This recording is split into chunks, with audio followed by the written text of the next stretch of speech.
Marble polish ಮಾಡುವ ಯಂತ್ರವನ್ನು ಹೇಗೆ ಬಳಸುವುದು ಎಂಬುದರ ಕುರಿತು ಈ ಹಂತದ ಮಾರ್ಗದರ್ಶಿಗೆ ಸುಸ್ವಾಗತ. ಮಾರ್ಬಲ್ ಪಾಲಿಶ್ ಮಾಡುವ ಯಂತ್ರವನ್ನು ಬಳಸುವ ಪ್ರಯೋಜನಗಳು.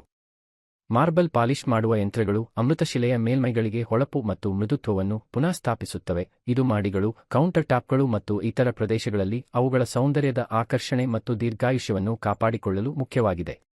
ಮಾರ್ಬಲ್ ಪಾಲಿಶ್ ಮಾಡುವ ಯಂತ್ರದ ಭಾಗಗಳು. 3 ಹಬ್ ತಾಮ್ರದ ಮೋಟರ್ ಯಂತ್ರಕ್ಕೆ ಶಕ್ತಿ ನೀಡುತ್ತದೆ. ಆನ್ ಆಫ್ ಸ್ವಿಚ್ ಶಕ್ತಿಯನ್ನು ತೂಗಿಸುತ್ತದೆ. ಡ್ರೋಬೆಲ್ಟ್ ಯಂತ್ರದ ಶಕ್ತಿಯನ್ನು ಪಾಲಿಶಿಂಗ್ ಪ್ಲೇಟ್ಗೆ ಸ್ಥಳಾಂತರಿಸುತ್ತದೆ. ಚಲನೆಗಾಗಿ ಆಯ್ಕೆಯ ರೂಪದಲ್ಲಿ ರಬ್ಬರ್ ಚಕ್ರ. 3 mm ಶೀಟ್ ಯಂತ್ರದ ದೇಹ. ಪಾಲಿಶಿಂಗ್ ಬಾಡಿ ನೆಲವನ್ನು ಹೊಳೆಯಿಸುತ್ತದೆ. ಮೆಷಿನ್ ಪಾಲಿಶ್ ಮಾರ್ಬಲ್ ಸಾಂಪ್ರದಾಯಿಕ ಹ್ಯಾಂಡ್ ಪಾಲಿಶಿಂಗ್. ಶಕ್ತಿಯುತ ಯಂತ್ರವು ಮಾಡಿಗಳನ್ನು ಹೊಳಪು ಮಾಡುತ್ತದೆ, ಆದರೆ ತಪ್ಪುಗಳನ್ನು ತಪ್ಪಿಸಲು ಇದು ವ್ಯಾಪಕವಾದ ಪರಿಣತಿಯನ್ನು ಬಯಸುತ್ತದೆ. ಸಾಂಪ್ರದಾಯಿಕ ಕೈ ಪಾಲಿಶ್ ಮಾಡುವುದು ಶ್ರಮದಾಯಕ ಮತ್ತು ಸಮಯ ತೆಗೆದುಕೊಳ್ಳುತ್ತದೆ, ಆದರೆ ಅಮೃತಶಿಲೆಯಂತಹ ಮಾಡಿಗಳಲ್ಲಿ ಮೃದುವಾಗಿರುತ್ತದೆ.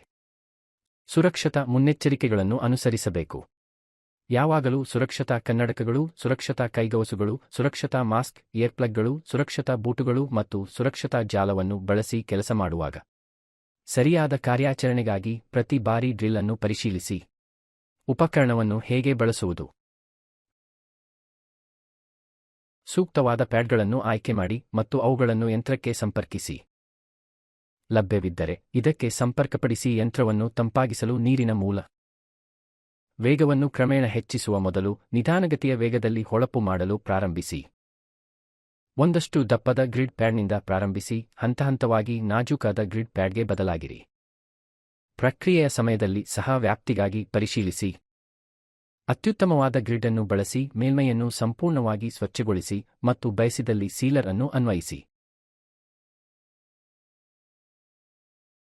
ನಿರ್ವಹಣೆ ಸಲಹೆಗಳು. ಪ್ರತಿ ಬಾರಿ ಉಪಯೋಗಿಸಿದ ನಂತರ ಯಂತ್ರವನ್ನು ಶುಚಿಗೊಳಿಸಿ. ಸಾಮಾನ್ಯ ಶುದ್ಧೀಕರಣವನ್ನು ಮಾಡಿ. ಪ್ಯಾಡ್ಗಳನ್ನು ನಿಯಮಿತವಾಗಿ ಪರಿಶೀಲಿಸಿ. ಬಳಸಿ ಮುಗಿಸಿದ ನಂತರ ಪ್ಯಾಡ್ಗಳನ್ನು ಶುಚಿಗೊಳಿಸಿ.